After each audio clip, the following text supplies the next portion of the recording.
Yes, hi, I'm Susan Chen. I am a child and family psychotherapist. I run a small group practice in Chicago and in the suburbs of Chicago.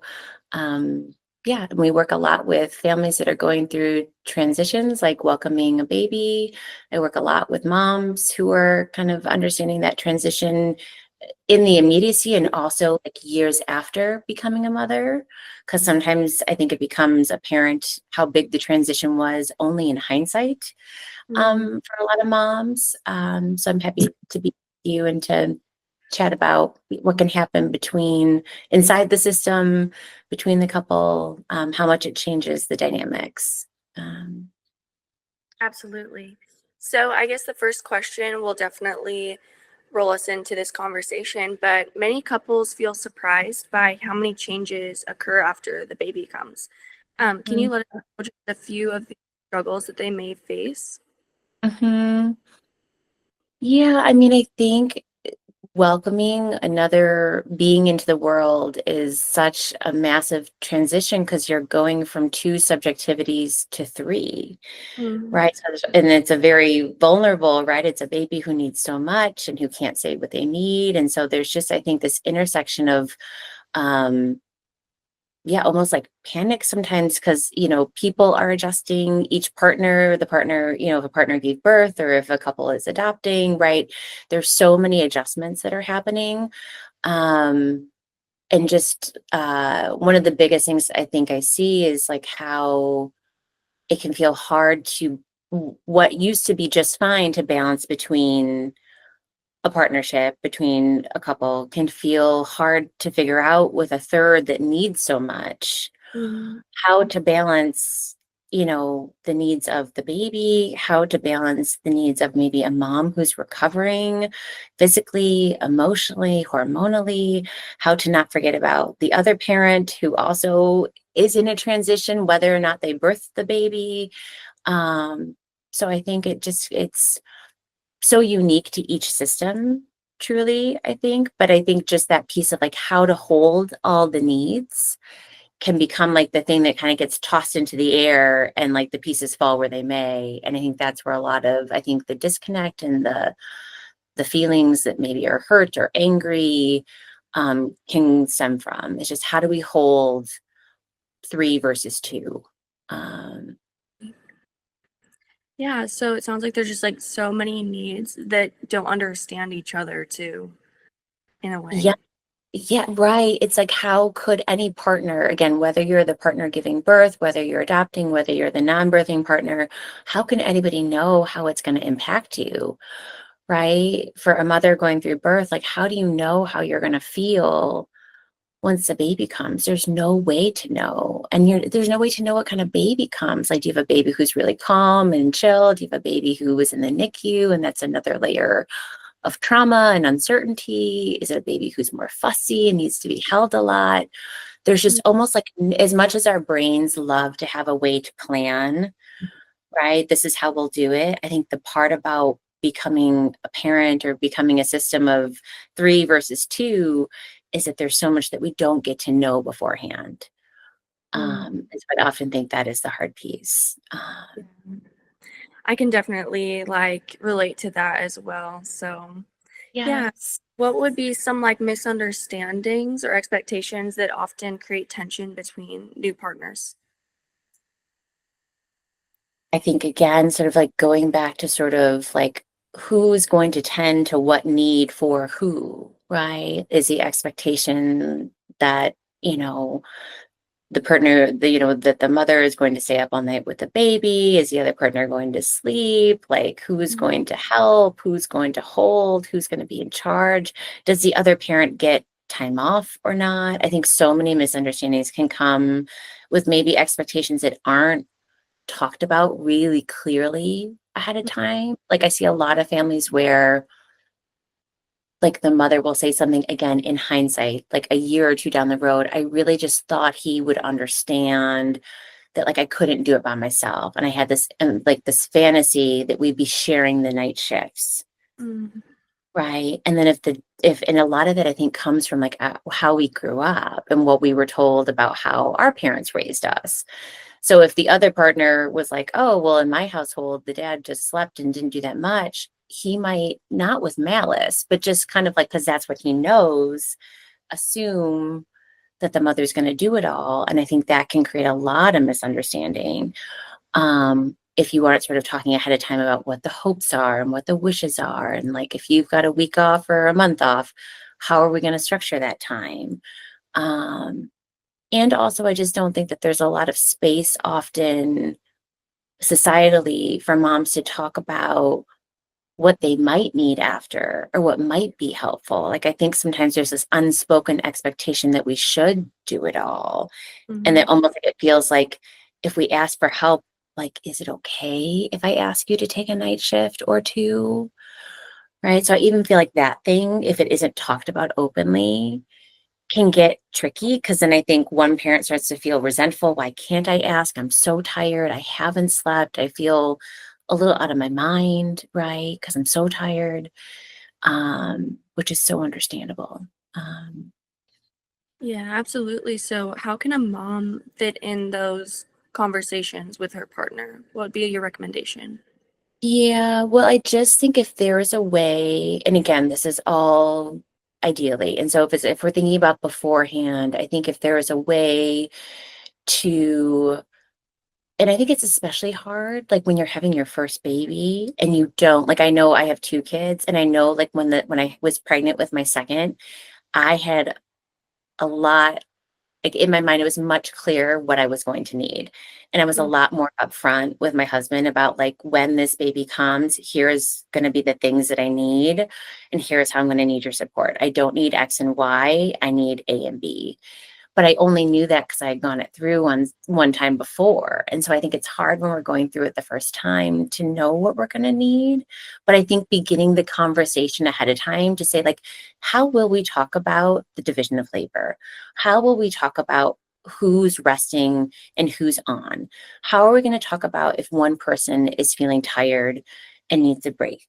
Like, even if you don't have to know the answers, but you're introducing the conversation about, like, how would we talk about this when it arises? Because it will arise, Mhm. right? So I Yeah. think just setting those landscapes up ahead and going, like, how will we talk about these things? How can I tell you if I need you? Um, Sometimes can be a little bit of like a cushion for when that moment comes. Right. Uh, And even if that conversation wasn't done before, I think, mhm. is it just sort of like a mental thing for that mom to feel comfortable knowing that she can speak up for her needs? Oh, sure. Yeah, no, absolutely. Like, I think, and that's where like communities and having other moms around you can be so helpful just to have other moms say, like, of course you need help. You Mhm. cannot do this by yourself, right? Like, or you're not meant to. You can, but you're not meant to do it by yourself. And just having that sort of validation that it is so hard, and can be so lonely and isolating and exhausting and Mhm. amazing, right? Just literally every feeling wrapped up in one. Absolutely. Um, Because I mean, it's hard because in your household, you're the only mom going through it. Yes, yeah, there's dad and the baby and everybody else, but you're the mom going through yeah, it, and there's feelings that you need to bounce between other moms and hear like, "Oh, me too. Yes, I feel this too," and that's just so validating to know that yeah. what you're feeling isn't weird or crazy. You're just going through something, any other human would be able to go through in your situation. And here's the other piece that I know we're not necessarily talking about today, but I think the other piece that can get so challenging is that, like, if our own relationship with our mother isn't ideal, right, or isn't as supportive, then that's another piece too that like we have to grieve in a way because sort of the wisdom and the intelligence from mother to mother can't get passed down in the same way. And so I think there's grief there as well around a wish that there was more of yeah, someone there to support or to say, yep, this is so normal when they do this. And here's what I tried with you. And you liked this and you didn't love that. And just to be in the problem solving mode. Because frankly, when our brains are so tired, that can be the thing that kind of goes away so fast, is how we solve problems or how we come up with creative solutions. When we feel like we're underwater, it doesn't feel creative. And it Mhm. doesn't feel spacious. It feels like, oh my gosh, how do I make this stop? Right.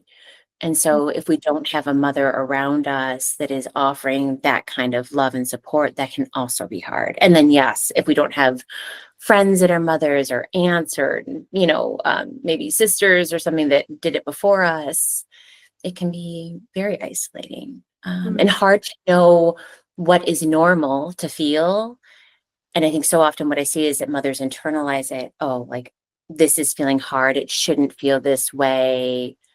And this is where sometimes social media gets tricky, right? Oh, I saw this other mom and she had a baby the same time. And look, she's so happy and I'm so miserable and covered in baby spit up and haven't showered in 3 days, right? It's like all of that stuff can be very tricky. Yeah. I know I personally had to turn off my social media for a few Uh, months after having a baby and yeah, talk to people who knew me, who I knew, and have those real conversations that weren't just set up for a camera. Because it can be yeah. hard to feel like, understood and yeah. Mhm. That's so But wise of you, yeah, to cut out sort of some of that noise, mhm, right? yes, that comparison and like you said, it's super hard to think whenever we're going through the sleep deprivation, hormone drops, and all of those things. And so having somebody who's more grounded, been doing Mm, this for years is so beneficial. yes, absolutely. Yeah. So as far as emotional connection with Mhm. the mom's partner, how can they communicate when they're both tired, overwhelmed, or feeling disconnected? Yeah, so maybe again, I would say there's like if we're in an ideal situation and we're thinking about it ahead of time, and then maybe like more of like in the trenches. So I think if we're thinking about it ahead of time, having space to talk about like how best for me to communicate with you. If you and I are both feeling overwhelmed or like we're drowning, like what is the best way? Should I send you a text? Should I write you a note? Can I tell you verbally? Is it best to say it? Like that some partners have things that are much more ideal for them to take in information, Mhm. right? And I think sometimes if we know that or we ask about it, then when we do go to ask, it feels more like our partner knows that we're doing it with care, Mhm. right? And again, that's like more on the ideal side. Um, and I also think something that kind of fits in there too is just like knowing like our partner, how they manage overwhelm. Mhm. Right. So if we, like, I know for myself, I'm more sort of like anxiously attached. So when I get overwhelmed, I want help. I want to be close. I want connection. And oftentimes people who are like me find people like my husband who are more avoidant, right? Where like when he feels overwhelmed, he wants space, he wants quiet, he wants rest, he wants solitude. And so those things, when both parties are feeling overwhelmed, that can be a tricky dance to dance because what the need is for each partner is inherently different than what the other needs. Mhm. So sometimes even just knowing that and going like, listen, I know when you're overwhelmed, you need space. I want to try to give that to you. I know when I'm overwhelmed, I'm going to need you to step in, Mhm. right? Right. Um, So if both partners say are overwhelmed in that awkward dance of push and pull, say if a mom needed that support but her partner wasn't able to, would she what need to practice then for herself? yeah, well, maybe a couple of things. It's so hard when I think back to like the first year of life and like some of the things that I might think about offering. It's like, oh, and I want to say to myself, like, are we available sometimes to like I can imagine if someone had said some of these things to me when I felt like I was drowning and didn't and I felt alone, I would be like, I don't know if I have space for that. So these are just sort of like offerings that if they don't fit, it doesn't mean that anyone's doing anything wrong or bad. I think it just means like we all have different tolerances and Mm, capacities. And so I just kind of want to like float that reminder that everybody's going to need something a little bit different. Um, But yeah, I think if a mom is feeling overwhelmed and a partner needs space and I think it's like really practicing asking for help. And if it can't be from that partner, is there someone else who can come and help and step in? And I think I remember even having people come in for like an hour, friends that would be like, I'm going to watch the baby, go do whatever you need to do. And I would like go to the gym or I'd go for a walk or I'd go sit and have a coffee. Like that felt so wonderful to have someone come and help in that way. Um, and again, that's not available for everybody, right? And that's the part that's so hard is sometimes it is a little bit of like finding ways to get through it and finding ways to notice when we're getting so activated and we're feeling so overwhelmed and like knowing what helps us there. Right. Sometimes even I would find like if I was like with my baby and he was fussy and I was feeling a little agitated, just going out for a walk, I was still with him, but it was something that was for me, right? I was like, I need to go be in the sunshine. I need to go sit at the park. He wasn't even moving yet, right? But it was for me. I wanted to see other moms. I wanted to interact. So I think really to answer your question more directly, the thing that moms can do is to have a sense of like what does help when they are feeling overwhelmed and to be able to track internally when they're getting like if 100 is where we blow and we like are like wow we kind of lose it, how to begin to track when we're at 60 and notice that, how to begin to track when we're at like 80 and notice that, right? Because that can feel so hard when you're also tracking a baby who needs you so much, like it's hard to listen to ourselves. Yeah. Yeah, It because we're can feel so focused. selfish, right? Yeah, of course. Well, that's a narrative. Yeah, that like if we were to think about ourselves, like what kind of mom would we be? And that's the other thing that I really am always wishing to help women, mothers rewrite is like that piece of it, which is that to be the best mom in a way, you have to consider you.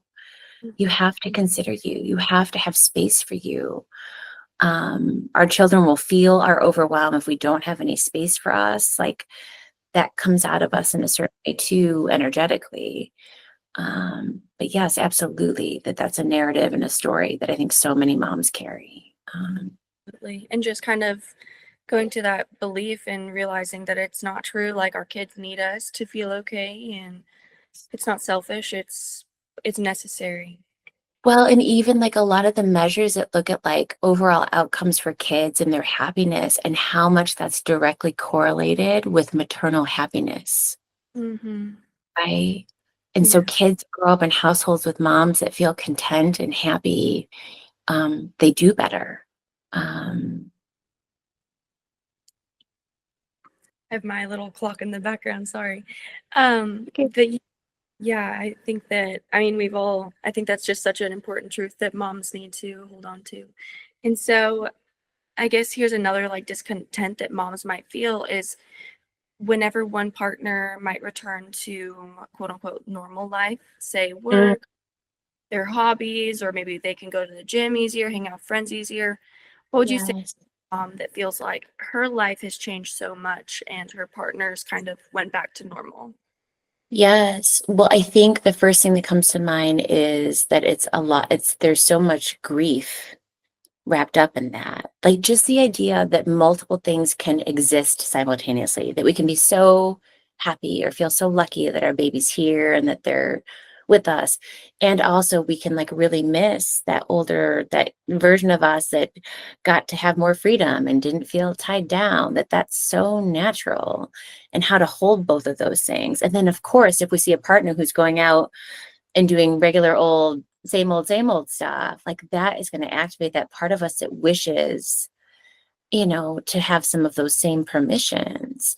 Mhm. And so again, I would come back just to the idea of like how to work on advocating and asking for some of the things that the mother feels like she needs, whether it is a night out with friends, whether it is to go back to moving or having time to consider her body and what it needs, space away from the baby, just to have the permission to say, you know, I might not be able to do it this way, but I realize I need some time to do something else.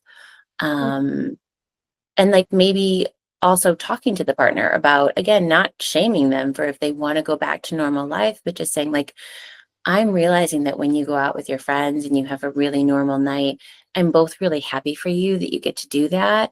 And it also makes me realize how much I miss that for myself. Mm-hmm. Yeah, that can be so hard for moms. Yeah. I mean, for me Yes. personally, and I think anybody, it's like, well, everything has to be perfect for me to go take a shower, to go to the bathroom. Yes. Yes. Like, right. That we're holding, I think, often like all of the small idiosyncrasies of our baby's rhythms. Um, and wanting to make sure that the baby is okay before we go brush our teeth or before we go take the shower or have the conversation or go get the coffee. And that can be really isolating, holding all of those rhythms that are kind of not talked about, right? It's just like another pattern that we're constantly holding in our body, right? Is monitoring that rhythm. How is the baby doing? Oh, is it time to get up? Oh, how many minutes do I have? Right? You're like, yes. You're like, I'm actually, yes, you get that. Yeah. It's like a constant on, like you're always on. Even if I'm just sitting down next to my baby, I'm thinking, okay, when's the next time this is gonna happen? Yes. How much time do I have? Right? Is a thing I hear mom say, like, how much time do I have? Yeah. Yeah, versus like letting go and actually relaxing. It's kind of more of that tension that I think maybe some partners don't understand either, because they don't Yeah. have constant tension if they're able to kind of do the normal things. And the other thing I'll say that isn't, it's related to your question, but it's just something that I see so much that I think it's worth mentioning is that the other dynamic I see happen is that, like, let's say a partner had some time off of work and then goes back to work. Mhm. So often the thing that I see happen is that each partner, when they're coming back to meet each other, each partner has a fantasy. Like for the mom, I think often the fantasy is like, I cannot wait to hand the baby over. I cannot wait to like, go take that shower or have that warm cup of coffee or take a nap to have some freedom, right? And then I think the partner coming home often is like, oh, I've had such a long day. I can't wait to relax. And so the thing that so often happens is that like those fantasies like kind of like smack each other in the face, right? Because people hope that they come home and everybody wants relief. One wants relief from the day that they had, and the other wants relief from the day they had. And so even just to talk about that beforehand, right? And to say like when you come home, even if it's not right away, if you need 20 minutes for you to land and do what you need to do, then can I have my time where you're with the baby and I can take some space? Because so often what I would like see come into like the therapy room would be like, right? Like you came home and you did, and it's like, well, I had a hard day and you did this. And you're like, oh, everybody's got a fantasy when they're walking either through the door or when someone's walking into the door to meet us. Mhm. Um, and so just to kind of like know that that's normal and how to structure it so that both people's needs can get met. Uh, Mhm. Kind of finding a way to balance both of our needs versus just one of them, and not being like, okay, well, my needs are more important than yours, but finding a way to, like you said, if the husband needs or a partner needs that extra time when they get home, and then it's their turn to get a break, and just kind of Yep. taking the, like saying your break is just as important as mine. But Mhm, yeah, I mhm. think that's so important. Yes. And I know that me Yeah. and my have learned that as well. Of Mhm. I'll be like, okay, here you go. But then I'm like, okay, no, he needs a break too. So I'll give him Yes. some space, just for example. And whenever our baby is ready for sleep, it's super relaxing just to, soothe him and let him go to sleep. So my husband will kind of take over that because, you know, and then I'll Yes. go and do my own thing. So just an Yeah, example of how it works in my life. I've seen that. absolutely. Yeah, it's a great example. Thank you. So as far as like unresolved stuff from like childhood, how Mm, speak on that showing up in a relationship, especially after baby comes? I mean, a part of me wants to say like, Mia, how much time do we have? Because like the Yeah, ways are it's a like, deep one, right? it's a deep one. Yes. And just that some of it is on the surface and some of it we might know. Like the thing I was saying earlier, like having going into motherhood myself and not having the best relationship with my own mother at the time, like I knew that that was a wound. I knew I was carrying that. I was aware of it, and it was still hard. And then there's other stuff that just pops up, it seems, right out of nowhere, that we're less conscious of. And that can be the trickier stuff because we don't always know where it's coming from. And it can come up as a behavior. It can come up as a big feeling or a big reaction to certain things. Like I've seen a particular parent really doesn't want to feed a baby or really doesn't like a certain aspect of, and it's just to get curious around that sometimes. And again, Yeah. this is where we can be very helpful because often, whether it be time or just how we protect ourselves psychically, it isn't always just at the ready for us to open up. Yeah. Often what I find takes a lot more digging to help the body feel like it is safe for the thing to come up. Mm. And so I think our wounding in childhood or in any point, any sort of trauma that we've had can get stored in our body. And so, in one way, the more you know about yourself going into parenting, amazing. Also, I felt like I knew a lot about myself. And then I had kids and I was like, whoa, there was this whole other thing that I didn't quite realize was going to be coming back or that was even going to need my attention again. And so that's okay too, Mm. right? We can know what we know before we go in. We can read the books. We can think about what it means to be nurtured or what it means to be cared for. Um, and then some of it's going to just come up and surprise us. And that's so natural and so normal. Uh, Yeah. So even if we don't discuss all of the logistics of those childhood wounds, I think just knowing that they show up and being aware mhm. that some of these things do need deeper healing on both ends, and say if they needed to work through it, maybe that was therapy or self-reflection, right? Mhm. Or those Yes, specific tools. yes, yes. Or for partners connecting with other partners who are the non-birthing partner or for mother, I think there are so many ways that we can find community and safety Mhm.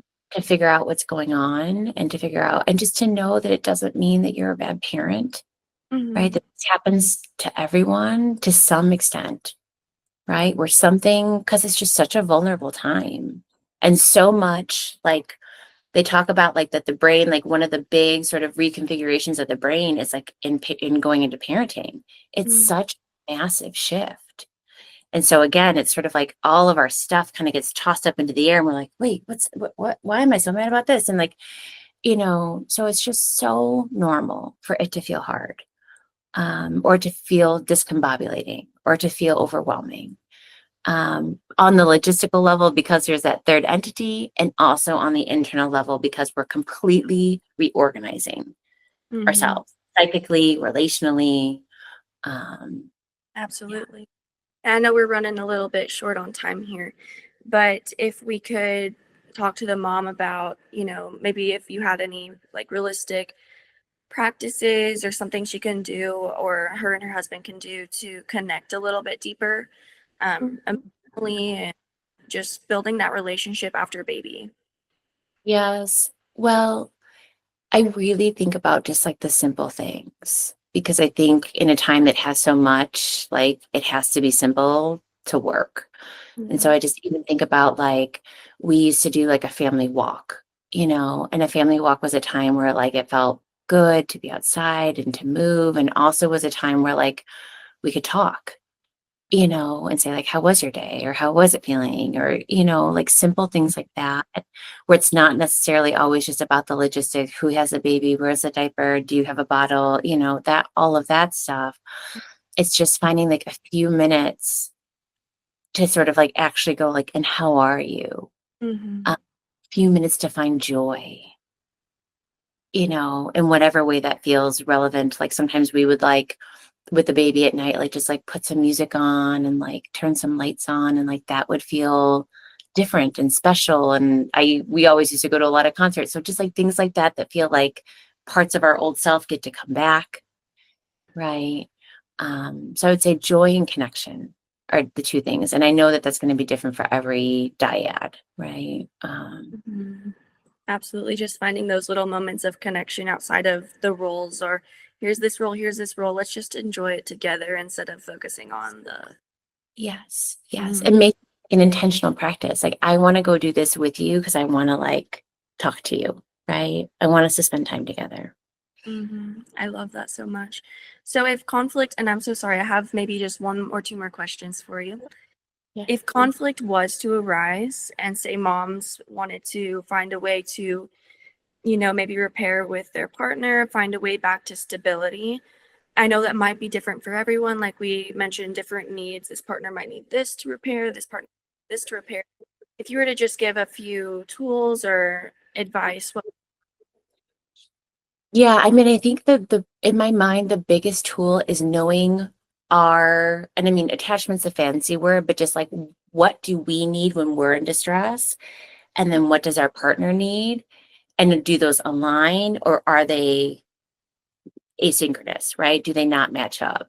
Because like if there is conflict and you know that like when you, for me, like when I have conflict, I want closeness or I want to fix it right away. And I know that my partner needs the opposite. Having conversations outside of the conflict before the conflict happens, right? Or after a big conflict, once it settles, and having like, how can we figure this out? I Mm, know when I'm being worried or mad or when we fight, I need some reassurance, mm, right? And the other partner is like, well, I need some space.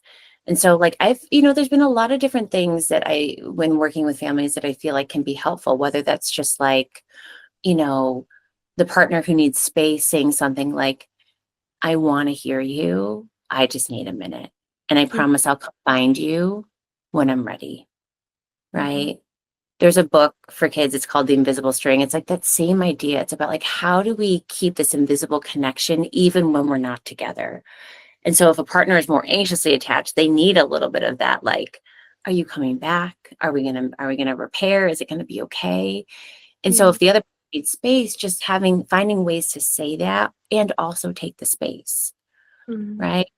I've had couples where they will write it, like the partner who needs to go away will like write a little note, and just be like, I love you no matter what. We always figure this out. Right. And then that partner will keep that in a safe place just to reference. I know they always come back. I know we always figure this out. mm. Right. So it's just Yeah. like, what could be the comforting touchstone that still allows everybody to get a little bit of what they need? Because we know when everybody settles, that it's much easier to resolve the conflict. Um, I love that. And I know that you talked about kind of the dynamics in yours with the avoidant and anxious. And yeah, I mean, I know for me personally, I definitely need that reassurance, even if you need your time away. Let me know you still love me. We're going to be okay. I always love that reassurance of, we're going through this, but we're going to be okay. Just tell me it's going to be fine. That's just what I need in that moment. And it's so special to get that. Yes, and sometimes partners who are more avoidant need that wording because it's not what they need intuitively, right? So sometimes they need the direction to say, like, I just need you to say, hey, I need some space, but we always figure this out, right? Mhm. Absolutely. So that was all of the questions I have. Was there anything else that you wanted to say to a mom that's maybe struggling with relationships, or just being able to feel like yes, it's hard for her, and being able to connect with her partner still?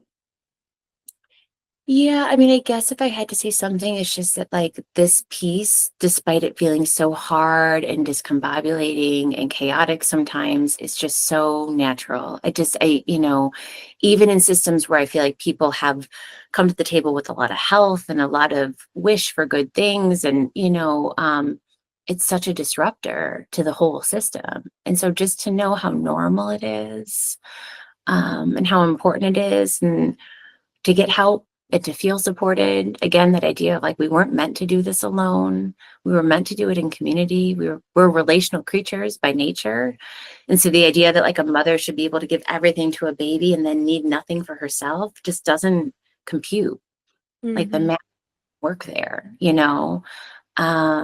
So I just think the more that I'm so happy to be having these conversations because I think the more we can normalize that the need is real, the need is evolutionary, It's what has allowed communities to survive, is like in needing others. It's not a flaw. It doesn't mean that you're weak or bad or not a good mom. We're meant to need others, and especially in times of great upheaval, like having a baby.